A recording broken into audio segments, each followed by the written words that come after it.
Title tonight.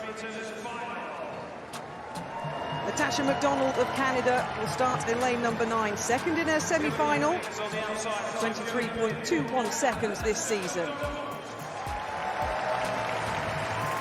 In lane number 8, Ella Connolly of Australia, fourth at the World Junior Championships over 400 metres 4 years ago, under 23 seconds this year. There'll be a huge roar for the athlete in 7. ELAINE Thompson-Herah, second fastest woman of all time over 100, the third fastest of all time over 200. Favour Ofili of Nigeria, their national record in lane number 6. Natalia White of Jamaica will start in 5, 8th in the 100-metre final here, 4th at the Jamaican National Championships this year over this distance. Christina Mboma from Namibia, the 19-year-old national record holder, has had her injury problems this year, but she's back. She's in this final and starts in 4. Beth Dobbin of Scotland. The line-up in lane number 3, a semi-finalist in the Olympics last year, the Scottish record holder, 22.5. Completing the line-up from the Gambia, Gina Bass. Just outside 23 seconds in qualifying. Starts in lane number 2. So the final track action on this Saturday night. Bass, Dobbin and Mboma, White. Ofili, Thompson-Herah and McDonald. She won the 100 metres in 10.95 seconds. That was her first individual Commonwealth Games medal. The athlete that's done the double-double, the 100 and 200 metres at 2 Olympics in a row, is aiming to win the 200-metre title here.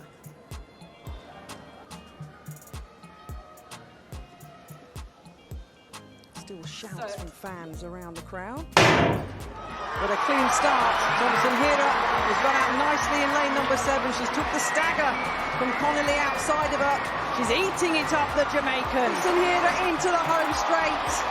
Ofili, the Nigerian, in second in the lane inside of her. And Mboma's going to get the bronze. Keep your eye on the clock. 22.02 seconds. I thought it was under threat, and she's taken the game's record off Sinead Miller-Uibo. A plus 0.6 metre wind. It was brilliant from ELAINE Thompson-Herah, and now she's the double Commonwealth champion. Really what she wanted here in Birmingham. Ofili picks up the silver and Mboma the bronze. Both games records have gone in the 200 metres, Steph, leaving on the track. Well, something about running at night here, it's just been magical. And do you know what? It wasn't that dramatic in the end. It pretty much went to script. ELAINE made her presence known on the bend, and the race really was, in the end, for the silver. And I'm just so pleased for her. You know, perhaps she didn't have the championship. So the race that we just watched was the Commonwealth Games in 2022, and that would have been a 200-meter final that ELAINE won. But it kind of got overshadowed because the Commonwealth Game does not get as much highlight as the World Championships or the Olympic Games. So it evades the memory quite easily or quick. So, but ELAINE Thompson-Herah right there dominated in both 1 and 2, and which I'll be sharing the 100 meters after this one is uploaded. But yeah, hope y'all enjoyed that show back. ELAINE Thompson-Herah running 22.02 to win. And this was after the Olympic Games, not after the World Championships in 2022, where Shelly-Ann Fraser-Pryce won gold in the 100 meters. ELAINE placed 3rd, in which I must add that would have been ELAINE's first medal at a World Championships. She actually got bronze. In the 200 meters, Shericka Jackson won that one. Shelly-Ann Fraser-Pryce, I think, got 3rd, but ELAINE ended up placing 5th. So she did make it to the final, but that's when everything started going downhill for her. That's when the Achilles injury kicked in and she was struggling. But she found the strength and she got bronze in the 100 meters.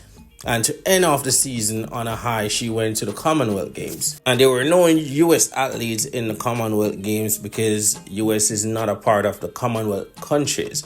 So hence the reason why there's no Team USA, and a lot of countries are missing. And normally countries don't send their top athlete to the Commonwealth game based on the level of competition.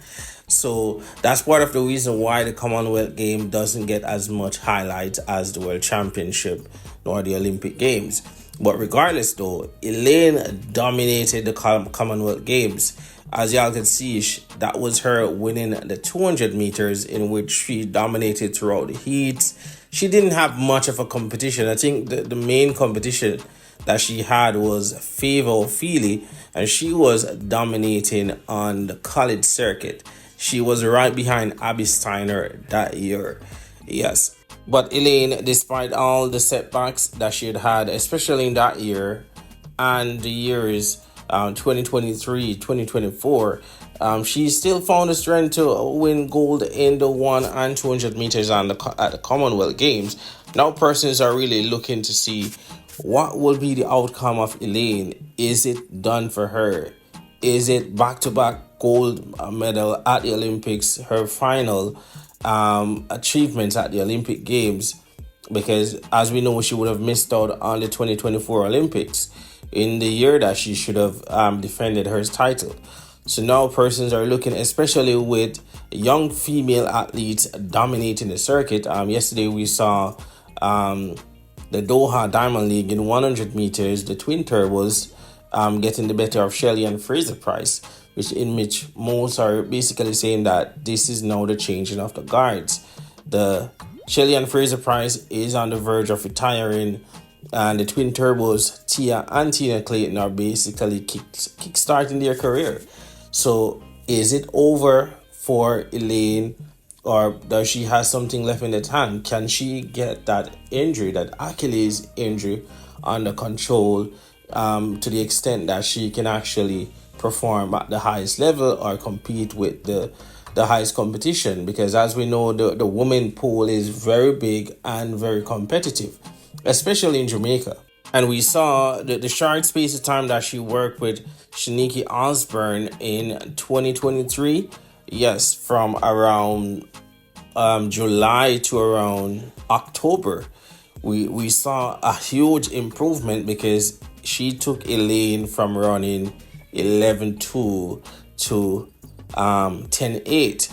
And we saw that bit of improvement despite the injury that she had.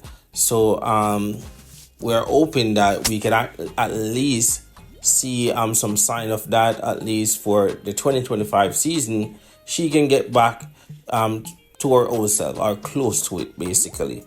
But that's just that, and we just have to wait and see what happens. But feel free to leave your thoughts on this race in the comments. I'll be showing the 100 meters in the next video, the upcoming video.